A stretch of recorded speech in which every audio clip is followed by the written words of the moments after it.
Basically, you just said that you didn't think that I just answered Sandra's question. So again, please reiterate what you just said. Okay, so when we're talking to somebody on the phone, they say, well, I want to know what the price of this vehicle is.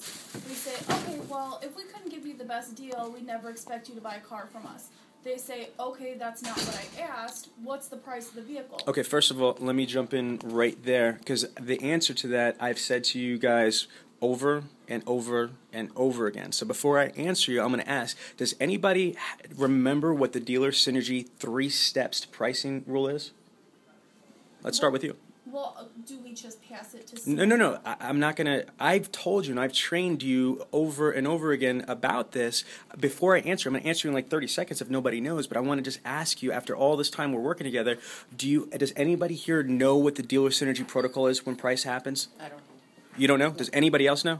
You give them a ballpark of what it's a range from here to there, and then if they say, okay, well, what do you have in stock or something like that, what do we do from there? Okay, so you're saying you don't know? Sure. Okay, well, again, not sure. I mean, again, yes, I do not know. Okay, perfect. So again, I'm going to go through this for the multiple time. There's a 3-step pricing rule, okay? Step 1 is you're supposed to hit them with the rebuttal. And then it's still part of step 1. You don't just hit them with the rebuttal and leave it there. You hit them with the rebuttal and then transition. So let's demonstrate really quick. And again, be, like she just said, like, difficult. You know what I mean? Just say, well, what the hell is my price? Never. Yeah, never. It's okay. But I'm saying no, but just the customer, not her. Okay, so let's pick it up at step 6. Okay. Identifying expectations. Quick question for you. Have you ever purchased a vehicle online before? No. Okay, just so I know, what were you looking to accomplish by going online? To get the best price. Well, how about this? If I wasn't able to get you the absolute best deal, would never expect you to buy a vehicle from me, okay? That's great, but I want to know what the price is before I commit. Oh, not a problem. Again, that vehicle is probably about $19,640, and it could go up to $21,945. So with that being said, besides price, what else is important to you in purchasing a vehicle? I would like to know the exact price on the car. Okay. Well, not a problem. Here at Mike Anderson Chevrolet, we believe in a no haggle, no hassle process. Just so I understand you correctly, you're saying you want the best price. What price are you looking for? Are you looking for a lease price, a cash price, a finance price? What kind of price are you looking for? I'm looking to pay cash. Okay, not a problem. Just so I know, do you have a trade-in? No. Okay, you don't have a trade-in, so you're just looking for the bottom line price. Not a problem. This is what I'm going to do. I'm going to turn around and I'm going to pull that up, and I'm going to give you that price. Hold on for 1 second as I review the details. As you turn around and put them on hold, or you tell them you put them on hold, get the TO. That's what the protocol has always been. Your job is not to give price. That's not what your job is. And if you guys are doing it, that's not what you should be doing at all. It's really simple.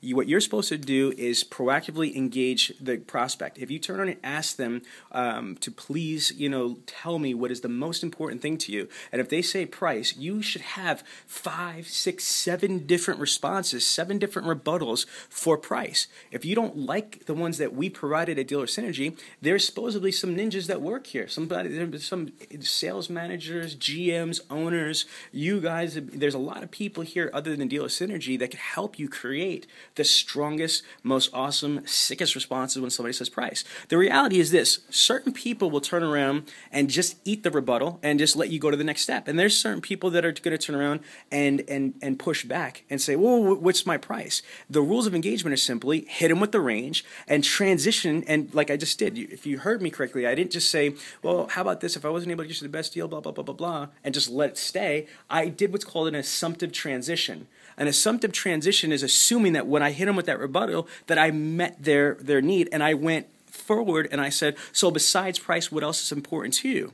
Certain people, believe it or not, are going to let that go. They'll be like, oh, okay, no problem, and they're going to let me go. Certain people will turn around and push back. I don't even care if it's most people push back. Whatever. The next step that you have is to hit them with the range. And then I'm assuming that that's, fulfilling what they need. And I'm doing the assumptive transition again. And if that range doesn't work, then what you got to do is stop, because now you're no longer in control. Sales is about control. It's really that simple. And when you are asking questions, it's called the Socratic selling method. You are in control of the conversation. But now, if they're asking like this, you're no longer in control. You're reacting now. So now you just took the whole strategy of being proactive, and that's out the door. So it's okay. The whole purpose that you guys have is to literally make all these phone calls. That's the major part of your job, is that you only have an 11 to 14% connection ratio. I've always said the hardest part of the internet department's job is just getting a body on the phone. Would you all agree with that?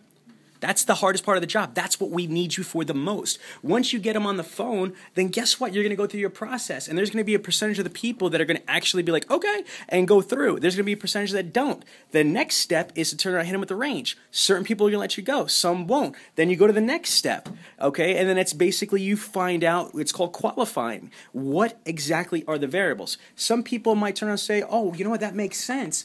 I'm grinding you for price. I want the best price, but I never told you what type of price I'm looking for. Because there's some people are payment shoppers that are lease or finance or whatever. So you're just asking them really strong questions. Again, I'm going to let you hear this. Let's just jump from the range. Can I ask a question? Go ahead. Okay, so pretty much you want us to go through all of that, and then if we can't control it, you want us to pass it over to Sandra so Sandra can give the... Sandra or whoever the TO person Okay. is. Abso-friggin-lutely. But Sandra is like the jack of all trades here. She does so much. So what do we do if everyone is on the phone, everyone is busy? That's honestly, and I mean this respectfully, this is not your fault and it's not your problem. That's something that me, you, and Al need to turn around and go over. This is actually really important that we're talking about this. You need instant TOs. If she's doing 50 million other things, then like wasting your friggin' time, like 20 hours a month we identified on spreadsheets because your tool is deficient, etc. I agree with you. For this to work, she needs to be able to be accessible for instant TOs. That's how the system was always explained. It's how the system always been. It was never, ever, you never heard me ever say that I want you guys to, try to handle price and overcome price. It's really simple. Hit them with the rebuttal. Then what we're supposed to do is hit them with the range, and then if that doesn't work, qualify to TO. That's what the main things are. And if you're not doing that because situation, because of whatever, it's not their fault. It really isn't. It's executive management. We need to figure out a way how to get you to be free to be able to do that. Now, try to imagine if this was done the right way. Not even on your part, but if all your job was to hunt and gather, present your price, try to close the appointment. If not, you further, transition, and if that doesn't work with the range, and then all you do is qualify in TO, and then you go back to finding more. Do you see how this is going to be like a perpetual cycle? That's how it's supposed to be, momentum, not stop and go, stop and go. This needs to be a continuous change. The analogy is on the showroom floor. If I'm going to up a customer, if I'm going to greet a customer, pace the conversation, qualify them, land them on a specific vehicle, do a product presentation, demo drive, gain a commitment. If I can't get a commitment, what do I do? Get a manager. That's exactly what I'm supposed to do. And guess what? Then I shut up and wait. Once you TO it, you're supposed to shut up and let the manager do what they're supposed to do and go from there. You don't see the salespeople trying to fight an uphill battle, or they shouldn't have to fight an uphill battle. You ladies have way too much going on than to be doing all that stuff. And I'm not saying that you guys are bad or wrong for doing it. Obviously, you are proactive. Obviously, you're busting your ass. You just want to sell appointments and you got to do what you got to do. But you're only human beings. You're only human. You're mortal. You know what I mean? I'm only mortal. I couldn't do that stuff if I were you, and nor should I. Do you see what I'm saying? You need to have it set up the right way because, and I use this thing, I think I've used this with you guys before, but I definitely use this as one of my favorite analogies, is okay, we're in, where the hell are we? Maryville, Indiana, right? If we're in Maryville, Indiana, and I turned and said, I got $1 million cash in an aluminum box right there, and I will give you $1 million cash if you guys could, drive from here to Philadelphia. Everybody would be like, oh shit, I'm in. However, the only problem is I've got a map that you've got to use. You can only use this map. You can't use anything else. You can't use your mind, just this map. And the map is of San Francisco. Where the hell are you going? No. Nowhere. Exactly. No, but wait. What if you try really hard? What if you work really hard? What if you work really hard at it? You put your bifocals, trifocals, monofocals on, whatever. I just made that last one up. And you look really hard at this map. Is that going to get you there any faster? No. Okay, what if you have a positive attitude about it? Oh, I'm going to get this $1 million. I'm going to save the world with this $1 million. I'm going to benefit my family. You know what? I'm going to be warm and fuzzy. I'm going to donate to the Save the Whales, hug a tree. I'm going to be warm and fuzzy about this. Is that going to get you there any faster? No. Why? Because there's basic laws of physics, of gravity, of reality. If you don't have the right map, you're screwed. Do you see what I'm saying? So again, don't be stressing me. I'm not the one that's not setting this up the right way. I hear your frustrations. What you need to do and what we all need to do is speak to the powers of be to make sure that you have the proper support. Your job is simply to engage the prospects. That's it.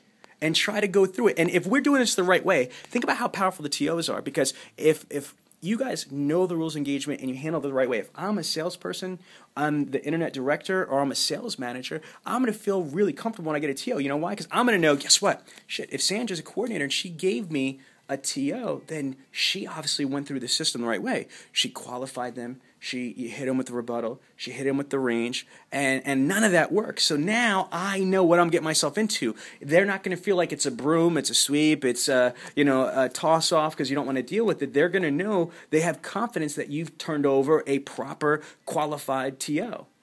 Does that make sense?